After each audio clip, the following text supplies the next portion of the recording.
لا تخطف كبير. لعيب قال لك انا نيجيري مش مصري.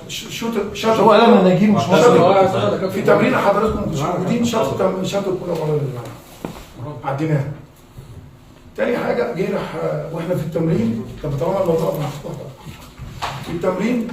كابتن حسام انا اسف الموضوع. اسمعني بس، انا سؤالي ضعفي فقط وليس لوم.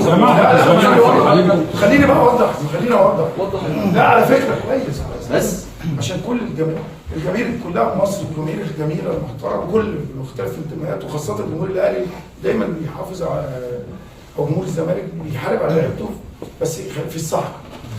ان هل ترضى ان لعيب في النادي الاهلي ان يشوط الكوره قدام المدرب بره المدرج؟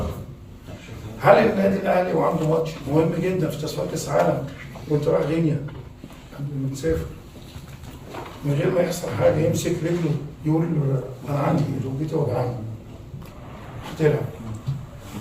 عملت نفسي ان انا مش فاهم، والدكتور موجود لا في كاب فيردي قبل هناك، راح عمل، فقلت له خلاص لو ريح مش لا انا مش قادر خلاص بالراحه، ما حدش يعرف فيه اتفضل.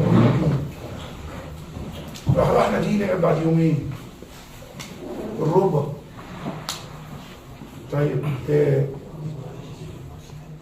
بص على حاجه، هو مين اللي بيدافع عننا دلوقتي؟